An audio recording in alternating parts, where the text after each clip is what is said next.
شاعر نے باب دوم میں حضرت ابراہیم علیہ السلام کی وفات، حضرت اسماعیل علیہ السلام اور حضرت اسحاق علیہ السلام کی اولادوں کا ذکر اپنے ان اشعار میں کیا۔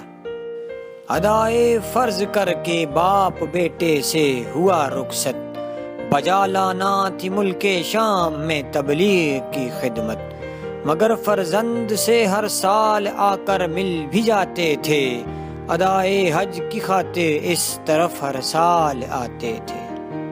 پھر اس محنت کے بعد آرام سے سونے کا دن آیا، خلیل اللہ کے واصل بحق ہونے کا دن آیا، بالآخر جا بسے حضرت دیار جاودانی میں، بقا ہے بس خدا کی ذات کو اس دار فانی میں۔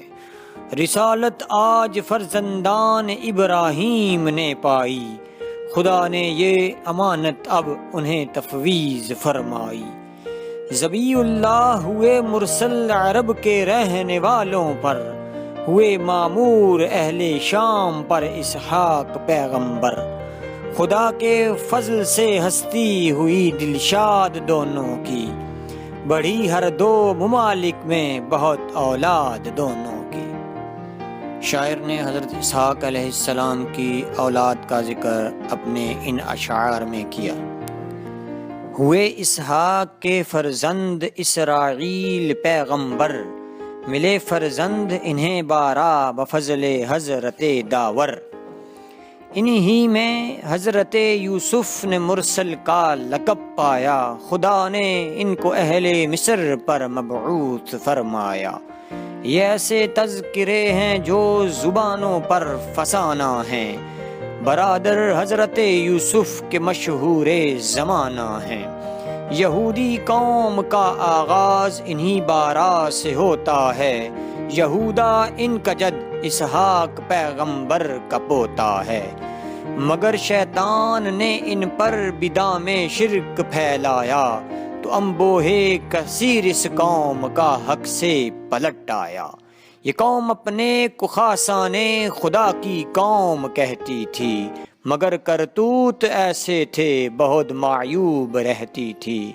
ہوئے اس قوم میں اکثر جلیل الشان پیغمبر، چلانا چاہتے تھے جو اسے حق کو صداقت پر، یہودی جان بوجھے راہ حق کو بھول جاتے تھے، وہ اپنے رہنما کو ایک دیوانہ بتاتے تھے۔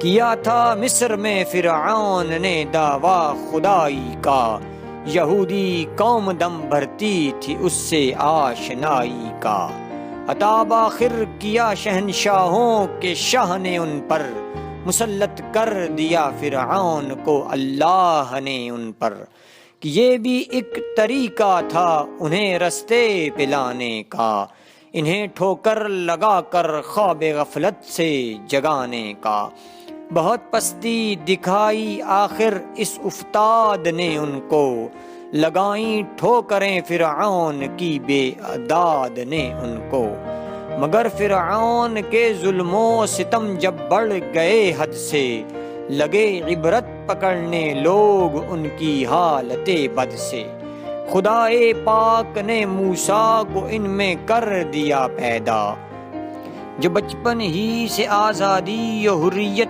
پہ تھے شیدا، ظہور نور حق موسیٰ کو سینہ پر نظر آیا، خدا نے جانب فرعون انہیں مبعوث فرمایا، ید بیضا کے ساتھ اس خطہ ظلمت میں در آئے، یہودی قوم کو آزاد کر کے مصر سے لائے، جگایا قوم کی تقدیر کو آواز موسیٰ نے، کیا فرعون کو غرقاب نیل اعجاز موسیٰ نے، عصائے موسوی نے پتھروں کو آب کر ڈالا، بیابانوں کو ان کے واسطے شاداب کر ڈالا، یہی وہ قوم ہے جس کے لیے نعمت کے مینے برسے، کہ اترے منو سلوا انہی کی خاطر آسماں پر سے، مگر جب آزمائش آ پڑی یہ قوم گھبرائی، ہوئی باطل سے خائف اور راہ حق سے کترائی، کہا موسیٰ نے اٹھ کے اے قوم باطل کے مقابل ہو، تیری عزت بڑھے جگ میں تیرا ایمان کامل ہو۔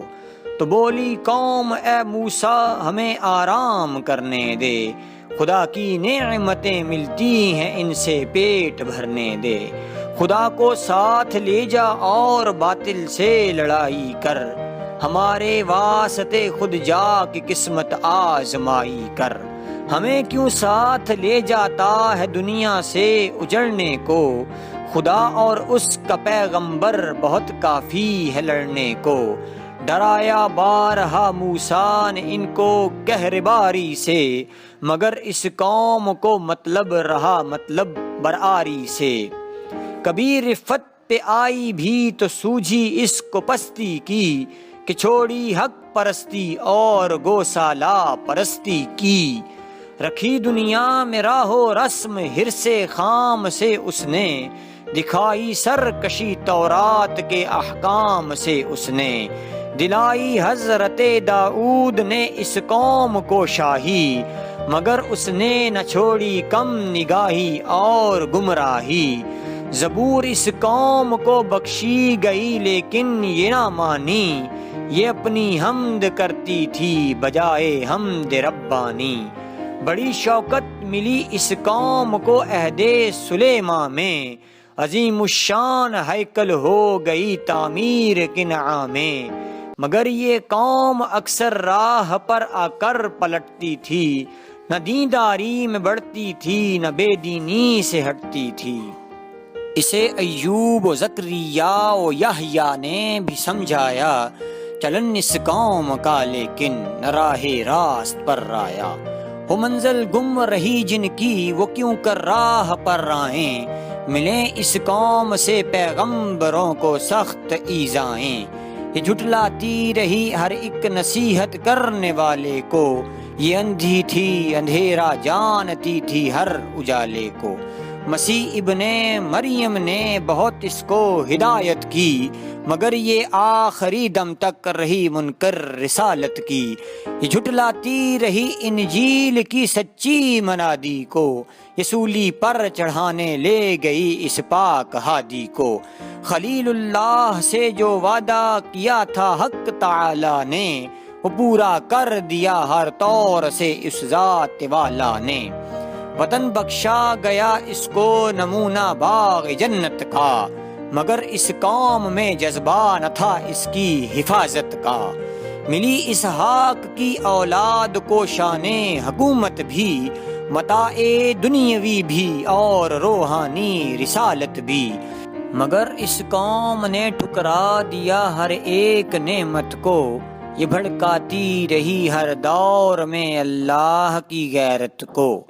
نتیجہ یہ ہوا کفران نعمت کی سزا پائی، عمل جیسے کیے ویسی در حق سے جزا پائی۔ خدا سے سرکشی کی سر جھکایا پائے دشمن پر، رہا اغیار کا پنجہ مسلط ان کی گردن پر۔ سبھی اہل ستم کرتے رہے اس پر ستم رانی، فنیقی بابلی مصری اسیری اور رومانی۔ خدا نے آج تک اس قوم کی حالت نہیں بدلی، کہ جس نے اپنے ہاتھوں اپنی خو خصلت نہیں بدلی۔